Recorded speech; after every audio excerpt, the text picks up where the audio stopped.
Noticias de última hora. Daniel Noboa dice que se reunirá esta tarde con Donald Trump. El presidente candidato indicó que esta conversación busca afianzar las relaciones con Estados Unidos. El presidente candidato Daniel Noboa dijo este viernes, 28 de marzo del 2025, que esta tarde se reunirá con su homólogo de Estados Unidos, Donald Trump. Noboa participa a esta hora en una entrevista por Radio Centro, de Guayaquil, como parte de su agenda de campaña de cara a la segunda vuelta de abril próximo, en la que se enfrentará a Luisa González, la candidata de Rafael Correa. El aspirante indicó que esta conversación busca afianzar las relaciones con ese país. Su retorno está previsto para el sábado 29.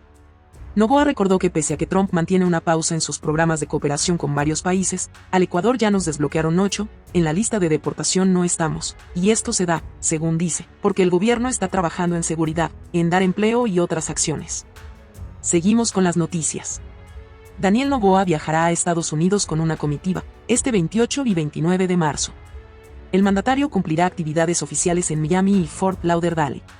El presidente Daniel Noboa, mediante el decreto ejecutivo número 586, declaró en comisión de servicios a la comitiva que lo acompañará en un viaje a Estados Unidos por actividades oficiales.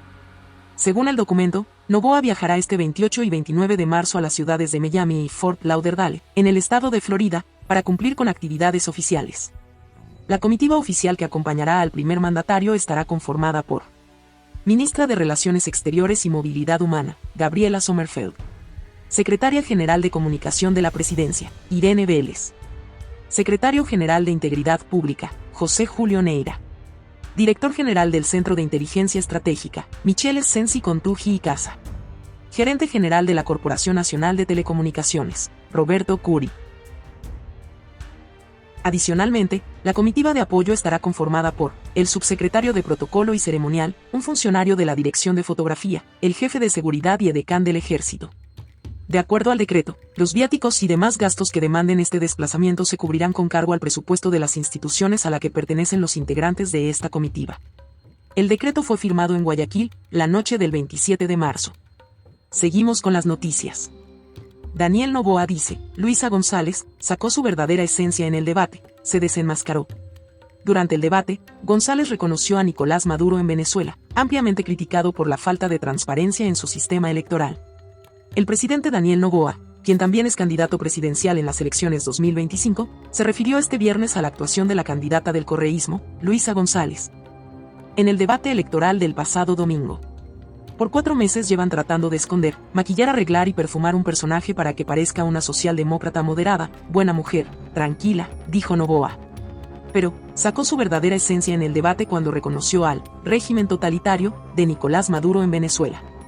Se desenmascaró, se nota que habla de democracia cuando le conviene, indicó el presidente candidato. Además, acusó a funcionarios y miembros del movimiento Revolución Ciudadana de recibir pagos directos, sueldos y asesorías que le prestan a la dictadura de Maduro.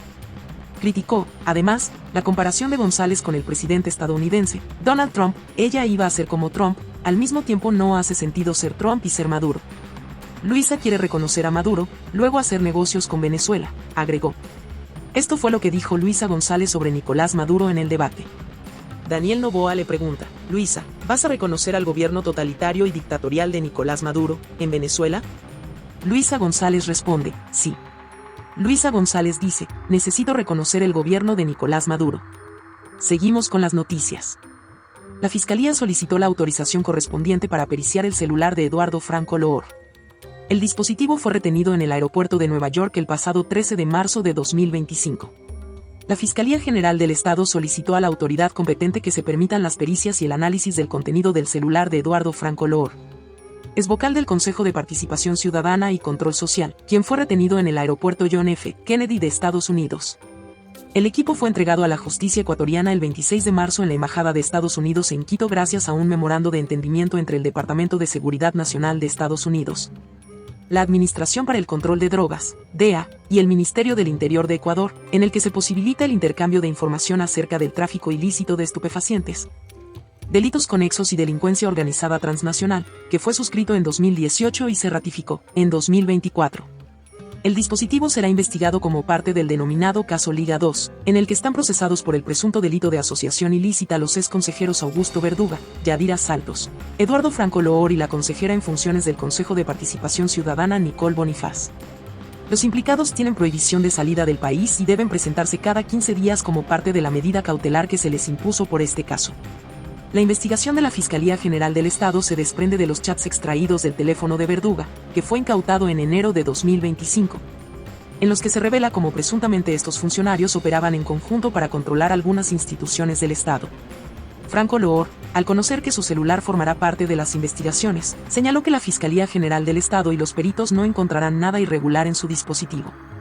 Después de las pericias en el teléfono de Franco Loor, la información extraída deberá ser presentada a los procesados en una audiencia reservada. El ex consejero de Participación Ciudadana, Eduardo Franco Loor, reconoce que entregó su celular a la Policía de Migración de Nueva York. Franco Loor está vinculado al denominado caso Ligados y el contenido de su celular será periciado en Ecuador. Los integrantes de la llamada Liga Azul del Correísmo en el Consejo de Participación Ciudadana se enfrentan a la investigación sobre un presunto caso de asociación ilícita. Ya se conoce gran parte del contenido del teléfono de Augusto Verduga y eso hace suponer que la Liga Azul buscaba captar la Superintendencia de Bancos, la Contraloría y otras instancias de poder en el Estado. Esta vez, la Oficina de Investigaciones de Seguridad de la Embajada de Estados Unidos ha puesto en conocimiento y disposición el teléfono celular retenido a Franco Loor en Nueva York, cuando fue impedido de ingresar a ese país el pasado 13 de marzo. Yo viajé a Estados Unidos por vacaciones.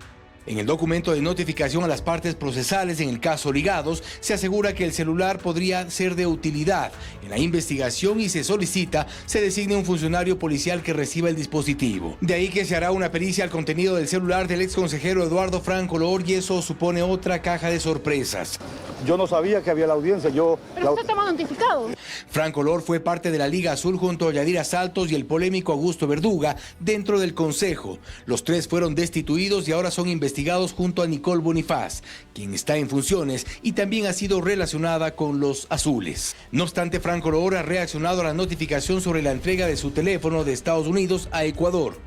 Dice: como consejero electo democráticamente por el pueblo ecuatoriano, mis actuaciones se dieron en el pleno de dicho organismo e hizo resoluciones que según el Código Orgánico Administrativo están revestidas de legitimidad, no de dolo. Lo cierto es que Franco Loor se erige como un personaje incómodo para sus colegas de la Liga Azul. Faltó a la primera sesión del Consejo por irse a un evento político en Venezuela y esto para Verduga fue un desatino.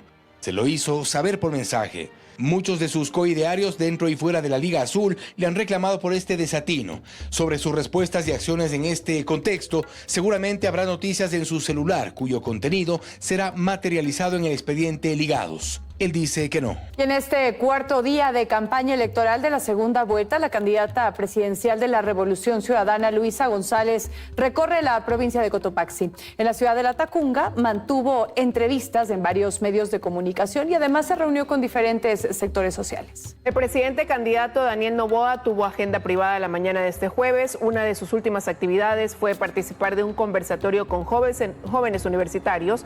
Ahí se refirió a educación, proyectos sociales y el mercado laboral. Y esta noche se transmitirá una entrevista pregrabada entre el presidente y su esposa con Daniel Javi. La prohibición de uso de celulares al momento del sufragio para esta segunda vuelta se ratifica. El Tribunal Contencioso Electoral archivó el recurso que presentó la Revolución Ciudadana contra la medida, por lo que queda pendiente únicamente el pronunciamiento de la Corte Constitucional. Que los ecuatorianos no podrán usar sus celulares desde que entregan la cédula hasta que reciben la papeleta de votación el día de las elecciones es lo que ratificó este miércoles el Tribunal Contencioso Electoral. El juez Joaquín Viteri archivó el recurso presentado por Revolución Ciudadana, ya que el proponente no completó su solicitud y con ello la decisión tomada hace 2 semanas por el CNE queda en vigencia. Tiene la obligación de reglamentar. Le toca emitir las instrucciones necesarias y debe haber un acta de novedades. Es en la que indica que el ciudadano XY, con cédula número tal, incumplió la disposición y tomó foto. Sin embargo, está pendiente el pronunciamiento de la Corte Constitucional tras admitir a trámite la demanda de inconstitucionalidad. En todo caso, mientras ello no ocurra, las sanciones por incumplir la decisión también tienen validez. Es decir, los ciudadanos podrían pagar multas que van desde los $9.800 hasta los $32.900 y la pérdida de sus derechos políticos. Para Carlos Aguinaga, en este tema hay otro criterio. Ya el Código de la Democracia contiene una multa de 50% del salario mínimo vital para aquellos ciudadanos que hagan proselitismo. ¿Qué quiere decir eso? y no puede ser utilizada la foto del voto en el acto electoral. La otra sanción a la que se refiere es una sanción que se debe imponer a aquellas personas que están retando la institucionalidad. Son los 287.534 miembros de las juntas receptoras del voto quienes deberán hacer cumplir la prohibición, y en las delegaciones provinciales están nada más a la espera de la luz verde para empezar con las capacitaciones. Se está a la espera de las directrices de las máximas autoridades, en virtud de que se ha hecho un aumento de presupuesto para contratar un contingente de capacitadores. Esperamos nosotros ya la próxima semana habilitar la plataforma virtual para que puedan hacer un refuerzo de esta capacitación. Es un tema facultativo, pero sí hacemos el exhorto, el llamado. Para este lunes está previsto que el CNE presente el protocolo en una rueda de prensa.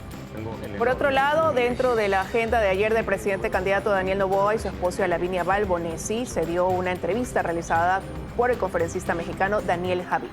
El mandatario se refirió a las preferencias electorales del Ecuador y dijo que ha logrado ser un presidente para todos y que los números así lo reflejan. Cuando iniciamos el proyecto político, evaluamos eso, porque tienes que ser presidente para todos. No tienes que ser presidente ni solo para los jóvenes, o solo para los mayores, o los de edad media, o para los niños. Tienes que ser presidente para todos. Entonces, ¿de qué manera íbamos a poder hacerlo? Y se ven los números. Nosotros tenemos los mejores números, o ganamos en menores de 25 años o de 25 años para abajo, y en mayores de 50 años.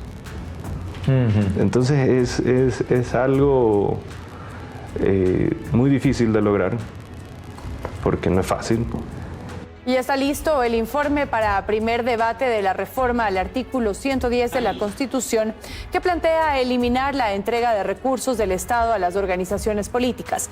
El documento habla de la necesidad de mayor control en el uso de los fondos. Sin una postura clara sobre si se debe o no eliminar la obligación del Estado de entregar recursos públicos como fondo partidario permanente a las organizaciones políticas, terminó el trabajo de la comisión ocasional que tramita el proyecto de reforma a los artículos 110 y 115 de la Constitución, planteado por el presidente de la República. Sin embargo, Lucía Pozo, presidenta de esa mesa legislativa, explicó que lo que se hizo es reunir las posturas de las autoridades para que el Pleno haga observaciones y se sumen al segundo debate, pues nada más es el primero. Recabar también, por supuesto, los insumos que nos pueda dar el Pleno de la Asamblea Nacional desde las distintas bancadas y legisladores que, por supuesto, pueden sumar para la elaboración de un segundo informe dentro de esta comisión.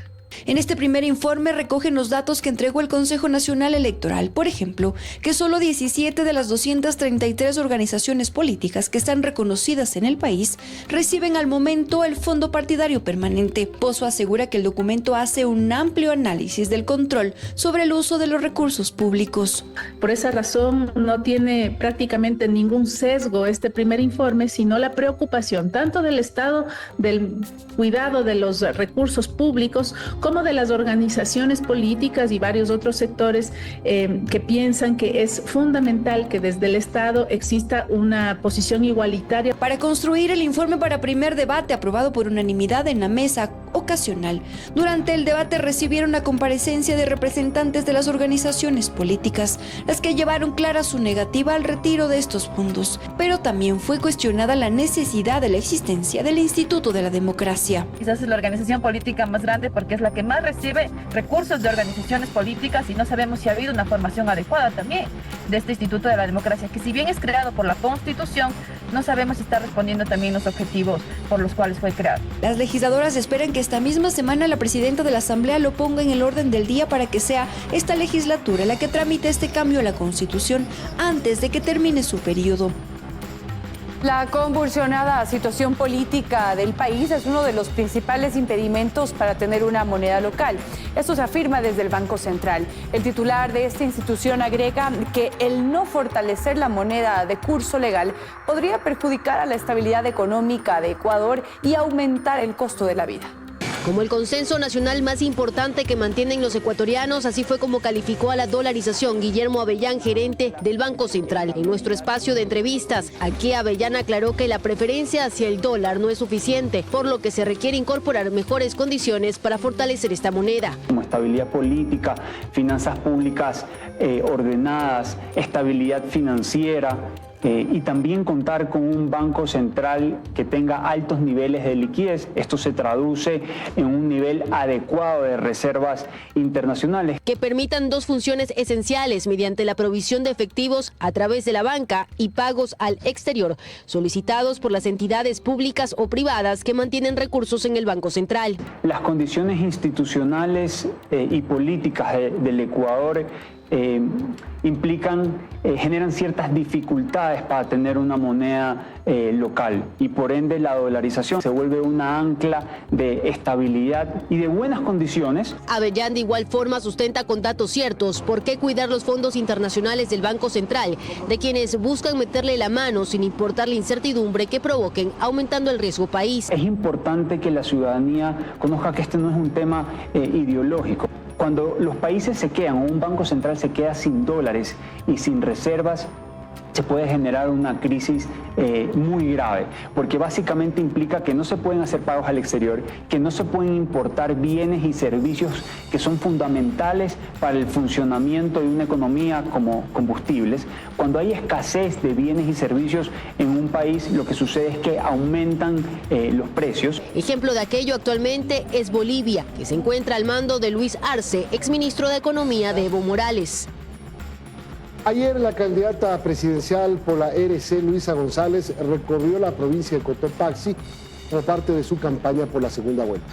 En la Tacunga mantuvo entrevistas en medios de comunicación en donde detalló sus propuestas en temas de salud, vialidad y también las relacionadas con el aeropuerto de la ciudad. Posteriormente se reunió con diferentes sectores sociales. Ministro del Interior advierte a operadoras telefónicas con demandas en caso de no cortar señal en cárceles.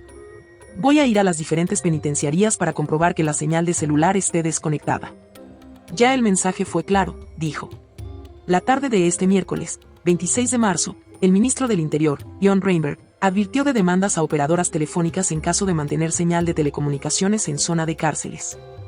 Además, advirtió que a través del Ministerio de Telecomunicaciones se ha informado sobre este requerimiento a las empresas telefónicas.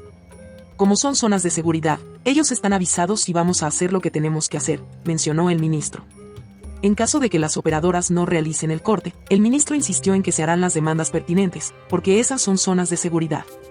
Y, como zonas de seguridad, tenemos el control total ahí. Más temprano, en una entrevista radial, el ministro había advertido que se dispuso dicha medida a las compañías de servicio de telecomunicaciones. Sin embargo, según él, aquello lo aplican unos días y después se retoma la cobertura, como en el caso de la penitenciaría del Litoral. Me la cortan 2 días y tercer día me la vuelven a prender, y cuando mando a averiguar por qué, es que estamos perdiendo clientes, expuso. Reiteró que seguirán insistiendo en que se corte la señal en los centros penitenciarios. Estas cárceles no fueron hechas para este tipo de delincuencia. Estamos trabajando en asegurar estas cárceles.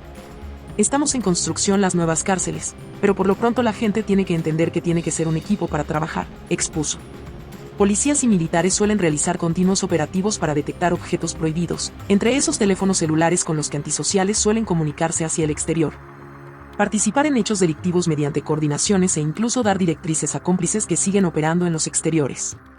Seguimos con las noticias. Embajador de Estados Unidos en Ecuador dejará el cargo en abril. Su salida se da tras el cambio de administración. El embajador de Estados Unidos en Ecuador, Arthur Brown, dejará su cargo a mediados del mes de abril. Así lo indicó la Embajada de Estados Unidos en un comunicado publicado en redes sociales. Esta transición es un procedimiento estándar tras el cambio de administración, indica el comunicado que hace referencia a la administración de Donald Trump.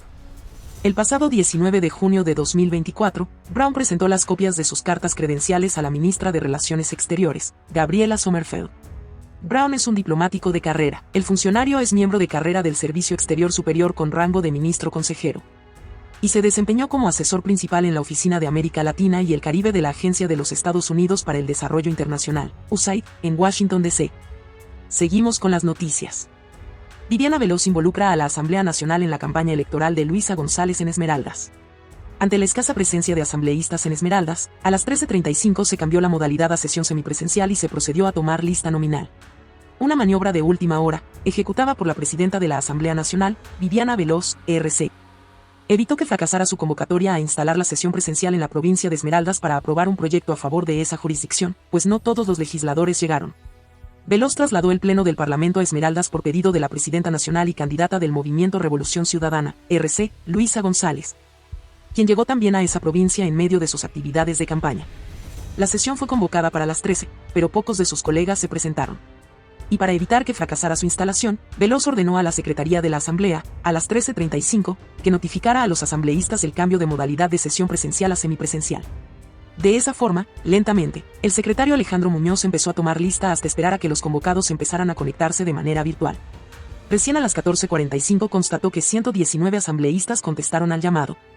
Para ganar tiempo hasta que los legisladores se conectaran y otros llegaran al lugar, antes de instalar la sesión, se adelantó la entrega de condecoraciones y reconocimientos a la Universidad Católica, sede Esmeraldas, y a la organización de Social Project Foundation. El Pleno tardó en tramitar el segundo punto en el orden del día, que es el segundo debate de la Ley Orgánica de Participación de las Rentas del Estado. Pues se presentaron 3 cambios en el orden del día y el llamado a la votación de manera nominal tomó su tiempo. Mientras se instalaba la sesión, la bancada oficialista Acción Democrática Nacional, ADN, protestó que la candidata presidencial por la Revolución Ciudadana reconozca, ante la prensa, que ella dispuso a su bancada que arme el show político en Esmeraldas, trasladando a los asambleístas a la provincia para, entre otros temas, darles plataforma a sus legisladores para atacar al presidente de la República, Daniel Noboa. Es claro que llevar cientos de burócratas a Esmeraldas no resuelve nada, destilar odio en sus discursos no ayuda a los damnificados. Esto solo sirve para la campaña del correísmo, a quienes solo les importa el ataque y no la gestión, señala un comunicado oficial de la bancada ADN. La iniciativa de la sesión de la Asamblea Nacional en Esmeraldas se la autoatribuyó la candidata González, pues ante los medios de comunicación dijo: "Yo pedí que se haga este tratamiento y se ponga en el orden del día". Este 26 de marzo, ella también estuvo en Esmeraldas. Veloz convocó a la sesión número 1017 con 4 puntos en el orden del día, donde consta el segundo debate del proyecto de Ley Orgánica de Participación de las Rentas del Estado, que busca asignar recursos a Esmeraldas, Santa Elena y Sucumbíos. En una entrevista radial que fue retransmitida por algunos medios a nivel nacional, González dio lectura del proyecto por tramitarse en Esmeraldas y recalcó que es de iniciativa del legislador de la RC Lenin Lara.